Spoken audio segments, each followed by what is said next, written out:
One. Welcome to Brevard News, your home of real news in Brevard County. And with me is Katie Delaney, who is running for District 1 County Commission. See? Thanks for having me. Thanks, Katie, for being here. And also for Troy Tidwell, who is running for seat 1 of the Titusville City Council, right? That's right. Thank you. Good to be back. It's great to be here. And so we want to be your home of real news in Brevard County. And there's some real news that came up this week in Titusville and some more on the Brevard County front. And we'll see if we can get to it on the book review. But the Live Local Act is really what is concerning. And so on Tuesday, the 28th, the Titusville City Council gave their stamp of approval to the Live Local Act. Now, this is an act that was passed by the state, right? And each city and municipality has to okay it, right? And so Titusville did. And what does this act actually do? Katie, tell us about it. So unfortunately, this Live Local Act is going to be the boogeyman for the little people. It can give a 75% to 100% tax discount to developers who have a certain amount of affordable housing, and so who's gonna pick up that bill? It's gonna be the middle class. So not only that, but it also skips our normal planning and zoning rules. So it goes directly to the council and to the city manager or the county manager, and so the people have little to no warning that these things are coming, and it's going to be passed before anybody knows that it's happened. And on top of that, if it could get any worse, they're also able to build on our wetlands. So this is just going to be a disaster. So is it fair to say that affordable housing, is it really affordable housing, or is this a front for the developers being able to do other things and pass building projects through without being what would you say? They don't have to go through any kind of a process as far as the citizens are concerned, right? Mm-hmm. And on top of that, they can build, say, an apartment complex on industrial land. So you could have a cement factory right next door to your apartment complex. And so where those areas were meant to not have any housing because of potential health hazards and noise and other factors, now you can have housing in those places, and it's gonna be a mess. And when you look at this ordinance, it says that it has to be all the projects are to be administratively approved with no public posting or hearing. I mean, this has never happened in Brevard County or really any. Yeah. So the citizens have no say in what's going on at all. It's just, you either laugh or cry at these situations, and I just cannot believe that our Republican majority state has passed this horrible bill. Yeah, Republicans control both houses, right? exactly. And so they passed it. Mhm. And now each municipality comes down to, we have majority purportedly conservative in a nonpartisan fashion on the Titusville City Council, and they passed it. Exactly. And so only a couple of cities in Brevard have actually passed their live local ordinance, and a lot of the cities are kind of hanging back and waiting to see how this all plays out, because this is so unconstitutional. It's not even funny. So it really, if Titusville was smart, they would have waited to see how this thing, went forward before they put their ordinance out.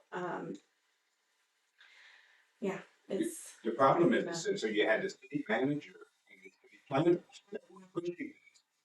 And you had some housing homeowners associations that were pushing back against this.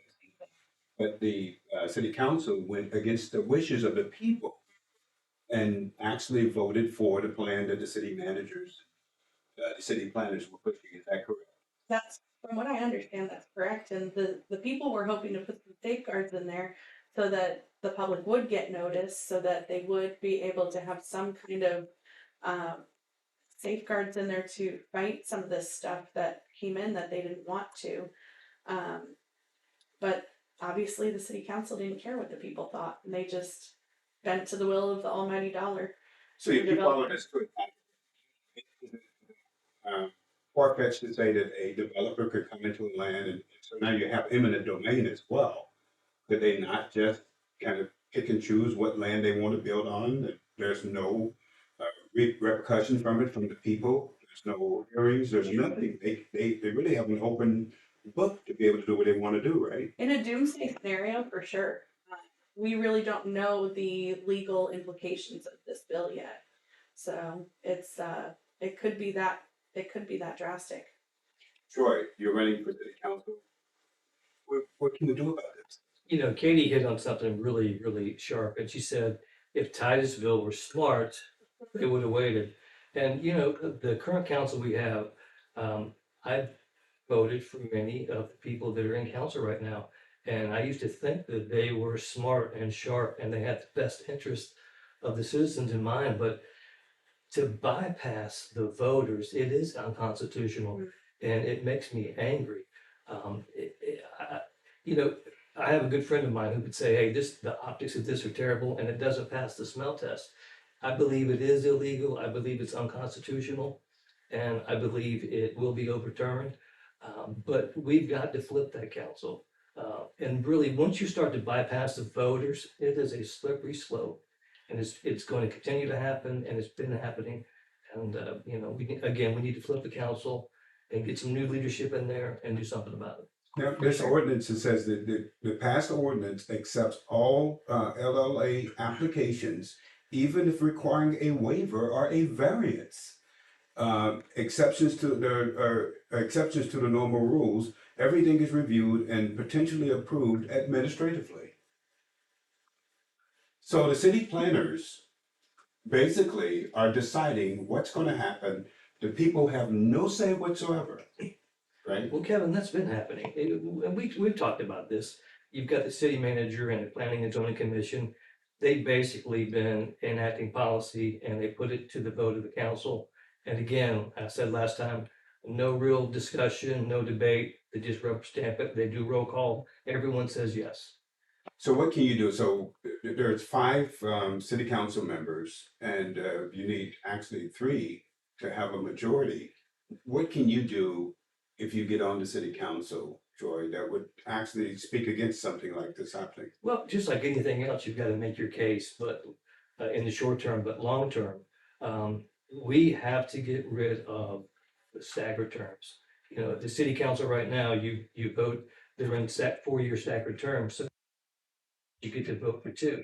So if you're locked in with council and they're all in this together, which that's what we have now, and they almost always agree with what's put in front of them, it's very difficult to flip that and change it unless you can vote on every single council member every 4 years, and that's how you flip it. So one of the things I would do is I would put an initiative on the ballot, put it to the voters, which you should always do, and see what the voters have to say.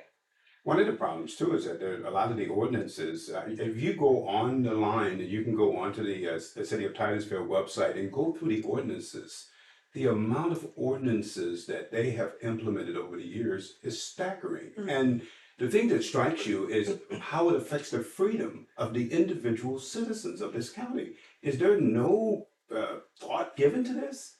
When you pass ordinances, where do you come down on, Troy? The freedom of the individual homeowner in their rights versus the city and their implementation. I don't think they care. Yeah. The people on council, they don't care about you or me or Katie or any of the other people in Titusville. They're smarter than we are, so they believe they know what's best for us. So they don't care. They just want to basically, as you can see, they just want to bypass the voter on everything they possibly can. So a good example of that too is the abandoned mall at Titusville. And so we have this gentleman, Mr. Wright, who is building, he has a great plan here, and he's been stonewalled for what, the last 2 or 3 years in his plan to try to get the Titusville Resort and Destination, Jesse Wright. Now, you're familiar with this project, right? I am. Yeah, so basically, he's been trying to get that mall demolished and built into, or developed into just a phenomenal retail mixed-use space, hotels, mixed-use housing and high-end retail. And because it's taken so long because of all the ordinances and all the roadblocks, rates have gone up recently. So because of that, a lot of the financing for the big projects, big dog projects that we're supposed to have, they've fallen through. So now it's gonna be reduced to some subsidized housing, by the way, a hotel and some light retail. And that's a shame because it could have been a much nicer place. So what do you come down on as far as the Titusville? It just doesn't seem very pro freedom, I would say, in terms of the regulations. The regulations is kind of out of control. Am I wrong about that? No, you're not wrong about that. And the roadblocks are intentional. And if you're not in a group of people that are high-end developers or already own a lot of property in the city, if your house doesn't have a view of the river, you're gonna get stonewalled. So what can we do? I mean, what is one of the other things that you would do concerning how to roll back some of this and to kind of to get the citizens or get things back to the where the citizens are actually have some freedom and they're in control of what's. Well, you said the key, and that's citizens. Everything that you wanna roll back, which doesn't make sense, you just put it to a vote. Let the people decide.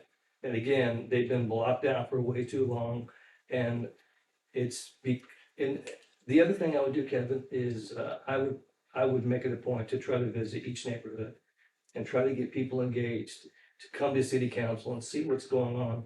I know you've been to city council. I know you've been to the meetings. If you go, you see the same faces over and over again. And we need some fresh people in there that really need to see what's happening. One last thing is the book reading and with the Brevard County Public Schools. So Gene Trent introduced a measure to try to get some of the books out of the public schools. And so there was a problem with that. We talked about it the last time. And so Tuesday the 12th, there's going to be an issue in which there's going to be some readings of some of the books that are in the county library or the school libraries. Tell me about it.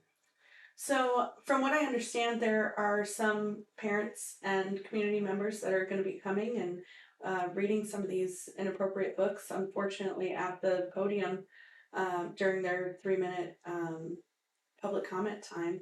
And per the statute, if they are stopped while they're reading this inappropriate content, then that book is automatically removed from the schools. So, hopefully, the chair will do the right thing and stop these readers from reading this inappropriate content over the airwaves. If they don't stop it. Then they stand. But if they stop it, and I've seen this done in other places around the country where I think there was a pastor once in one of the counties, or I can't remember where, I think it was in Virginia, who got up and read some of the explicit material that was in one of the books, and they stopped it. They couldn't take it. It was so explicit. Yeah. That it's hard to even hear someone read that. Is that the thinking here? Yeah, so in Florida, we are lucky that our legislature listened to us and they put this legislation into law that basically if you cannot read it at a school board meeting, then it doesn't belong in the schools. So we have those safeguards, thankfully, from our state, which is great. And we'll see what happens on the 12th. It's definitely going to be very telling to see what happens there. Okay, so we've dealt with 3 issues here that are really important issues, particularly the local act, and citizens of Brevard have a lot of things before us. We're trying to give the news to you as it comes out, and we want you to be aware of all of the information that is out there and some of the things that are happening in Brevard County. And so with Brevard News, we want you to get the real news, and we want to keep that information before you, and you can trust that we're going to present you with information that's going to be beneficial for you. Hopefully you'll continue to tune in. Have a wonderful day.